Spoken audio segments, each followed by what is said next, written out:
Vivimos en un mundo en caos, lleno de violencia, de acciones lamentables que por sí solas cuestionan el estatus de animal racional del hombre.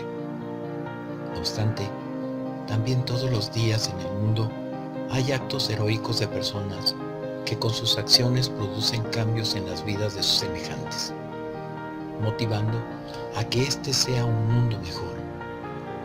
Héroes que sin capa y sin reconocimiento luchan desde el anonimato porque sigamos siendo verdaderamente humanos. Aquí mencionaremos brevemente a 5 personas de todas las épocas que con sus acciones demostraron un valor extraordinario en tiempos muy difíciles.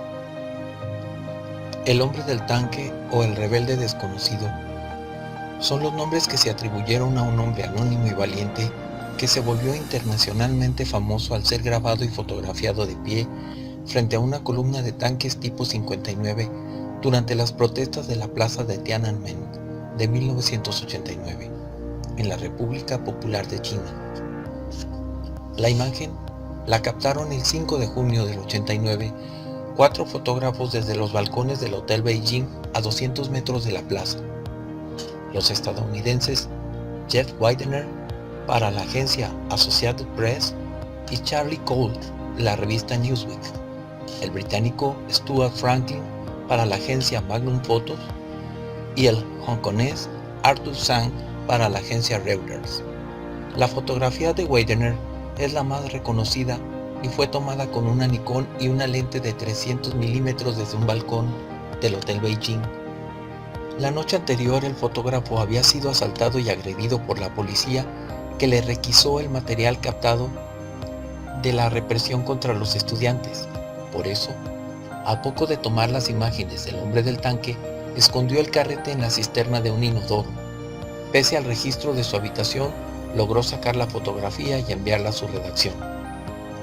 La fotografía y filmación del hombre de pie, solo, delante de la columna de tanques, se transmitió esa misma noche. Fue titular en cientos de periódicos y revistas y el principal titular en muchos noticiarios alrededor del mundo. En abril de 1998, la revista estadounidense Time incluyó al hombre del tanque en su lista de las 100 personas más influyentes del siglo XX. El incidente tuvo lugar en la avenida Chang'an, a unos 200 metros de distancia de la plaza de Tiananmen, que lleva a la ciudad prohibida en Pekín, el 5 de junio de 1989, un día después de que el gobierno chino empezase a reprimir violentamente las protestas democráticas. Mientras los tanques se le aproximaban, el hombre se mantuvo solo y de pie, sosteniendo 2 bolsas, una en cada mano. Mientras los tanques se le aproximaban, el hombre se mantuvo solo y de pie, sosteniendo 2 bolsas, una en cada mano, mientras los tanques iban disminuyendo la marcha. Él hacía gestos para que se fueran. En respuesta, el tanque situado en la cabeza de la columna intentó sortearlo, pero el hombre se interpuso repetidamente en su camino, demostrando un valor, una tenacidad y un aplomo fuera de serie. Tras esto, los tanques se detuvieron y el individuo subió encima del primer tanque y sostuvo una conversación con el conductor. Existen especulaciones sobre lo que dijo y se han adjudicado frases como ¿por qué están aquí? Mi ciudad es un caos por su culpa. Retrocedan, den la vuelta y dejen de matar a mi gente, o váyanse. Luego, la grabación muestra cómo varios hombres vestidos de civiles empujaron al hombre entre la multitud mientras los tanques seguían su camino. Muchos sospechan que era en realidad policías en ropa de civil o personas que no querían que la situación llegara a otro nivel. La foto es famosa en el mundo entero a pesar del paso del tiempo. En ella se ve a miles de personas saludando a un Adolfo Hitler de la Alemania nazi, salvo un hombre. Ese hombre se llamaba August Landmeiser. El saludo adoptado por el Partido Nacional Socialista Obrero Alemán debía ir acompañado del grito Heil Hitler. Nadie se negaba a hacerlo, por convicción o por miedo, pero Landmeiser se negó. Nacido el 24 de mayo de 1910 en Pinneberg, Alemania, el heroico rebelde era trabajador de la empresa Blom, Bosch, en Hamburgo. El 13 de junio de 1936, Hitler participó en el bautismo de una nueva nave de la Armada alemana, Landmeiser se mantuvo de brazos cruzados y entró a la historia. En 1931 se afilió en el partido nazi, aunque se cree que lo hizo para conseguir trabajo, ya que la afiliación era recurso esencial para obtener uno. Pero en 1933, Landmeiser se enamoró. Fue cuando se cruzó con Irma Eckler. Ella también se enamoró perdidamente, pero llevaba consigo un estigma para esa época y ese lugar. Ella era judía. El amor supera todas las barreras y en 1935 la pareja se unió, aunque no legalmente, ya que las leyes de Nuremberg promulgadas en aquella época impidieron que se casaran. Landmeiser fue expulsado del partido nazi.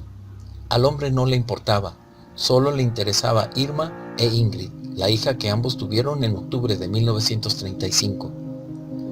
El 13 de junio de 1936, el partido nazi organizó el bautismo de una nueva nave de la Armada Alemana en los astilleros de Blom, Voss en Hamburgo.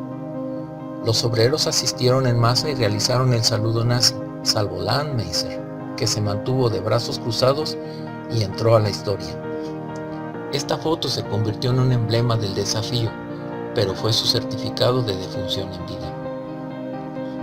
Al año siguiente, en 1937, Landmeiser trató de huir de Alemania con su mujer e hija para dirigirse a Dinamarca. Fue detenido en la frontera y otra vez le impusieron las leyes de Nuremberg, por las cuales fue acusado de deshonrar a la raza y de infamia racial. Un año después, Landmeiser fue absuelto, pero obligado a romper su relación con Irma. El hombre no lo aceptó y su valentía le costó que lo enviaran 3 años a un campo de concentración. Irma, que estaba embarazada de él en ese momento, también fue detenida y llevada a un campo de concentración. Allí dio luz a su segunda hija. Se llamó Irene. Su papá nunca pudo conocerla. Irma fue separada de sus hijas y llevada a un campo de exterminio donde fue asesinada. En 1941, Landmeiser salió en libertad. No sabía dónde estaban sus hijas, ni jamás se enteró que su mujer ya había sido asesinada. Pero su dolor no terminó allí. Fue reclutado y enviado al frente y nunca más se supo de él.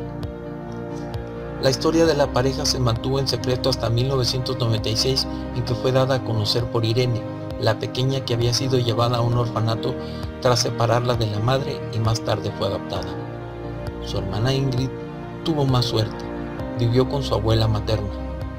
En el 2020, el saludo fascista está prohibido en Alemania y Austria, y quienes utilicen la frase Sieg Heil, que significa Viva la Victoria, pueden ser condenados con hasta 3 años de cárcel. Otro tiempo, una historia mejor. Rosa Parks, registrada al nacer con el nombre de Rosa Louise Macaulay Parks, nacida en Tungsky, Alemania, el 4 de febrero de 1913 y fallecida en Detroit, Michigan, el 24 de octubre de 2005, fue una figura importante del movimiento por los derechos civiles en Estados Unidos, en especial por haberse negado a ceder el asiento a un blanco y moverse a la parte trasera del autobús en Montgomery, Alabama, en los Estados Unidos. El 1 de diciembre del año de 1955, por tal acción acabó en la cárcel, lo que se cita frecuentemente como la chispa del movimiento y se la reconoce como la primera dama de los derechos civiles.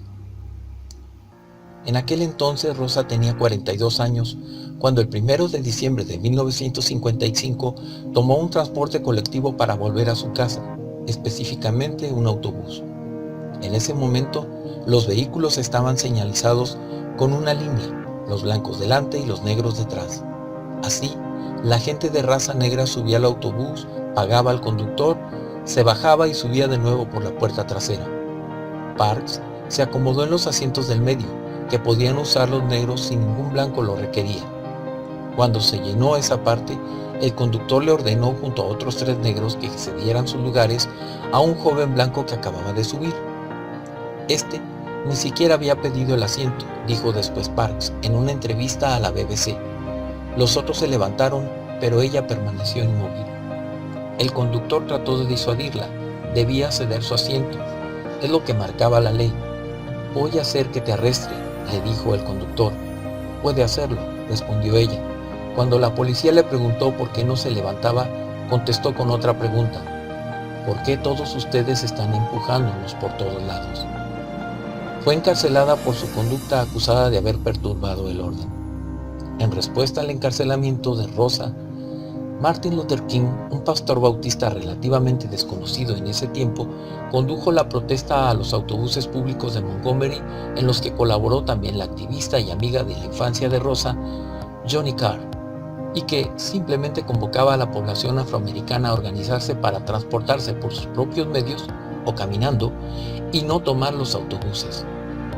Como los autobuses terminaron recibiendo pocos o ningún pasajero, comenzaron a dar déficit, por lo que se hizo necesario que la autoridad del transporte público terminara la práctica de segregación racial en los autobuses. Este suceso inició más protestas contra otras prácticas de segregación todavía vigentes. Mientras tanto, en 1956, la lucha judicial contra la ley segregacionista de Montgomery y Alabama llegó finalmente a la Corte Suprema de Estados Unidos, que declaró inconstitucional la segregación en el transporte. Rosa Parks se convirtió en un icono del movimiento de los derechos civiles. César Chávez, nacido como César Estrada Chávez el 31 de marzo de 1927 y fallecido el 23 de abril de 1993, fue un líder campesino y activista de los derechos civiles estadounidenses, quien, junto a Dolores Huerta, fundó la Asociación Nacional de Campesinos en 1962, que después fue reconocido como el sindicato La Unión de Campesinos, United Farm Workers, o UFW por sus siglas en inglés. Como trabajador campesino estadounidense de origen americano, Chávez se convirtió en el más reconocido activista latinoamericano de los derechos civiles y fue fuertemente promocionado por el movimiento sindical estadounidense que buscaba inscribir a miembros hispanos. Su promoción del sindicato a través de las relaciones públicas y uso de tácticas no agresivas convirtió la lucha de los trabajadores campesinos en una causa moral que contaba con el apoyo a nivel nacional. Para finales de 1970, sus tácticas habían obligado a los cultivadores a reconocer a la Unión como el portavoz de negociación para 50,000 trabajadores campesinos en California y Florida. Durante su vida, el colegio César Chávez fue una de las pocas instituciones nombradas en su honor, pero después de su muerte se convirtió en un gran icono histórico para la comunidad latina. Por lo tanto, muchas escuelas, calles y parques llevan su nombre. Él ha llegado a ser un icono en la organización laboral y política izquierdista, simbolizando el apoyo para los trabajadores y para el fortalecimiento hispano en la organización de base. También es famoso por el uso popular de la consigna "Sí se puede", la cual fue adoptada como consigna para la campaña de Barack Obama en 2008. Aunque la Unión flaqueó unos años después de la muerte de Chávez en 1993, sus esfuerzos dieron pie a numerosas mejoras para trabajadores sindicalizados. Desde entonces, él se ha hecho un santo popular, por decirlo de alguna manera, en el Panteón de México o americanos en Estados Unidos. Su cumpleaños, el 31 de marzo, es un día feriado conmemorativo federal, el Día de César Chávez, y se observa en varios estados de Estados Unidos. Él recibió muchos honores y premios durante su vida y después, entre los cuales la Medalla Presidencial de la Libertad en 1994. Un día de septiembre de 1997, 3 jóvenes palestinos se inmolaron en una concurrida calle del centro de Jerusalén.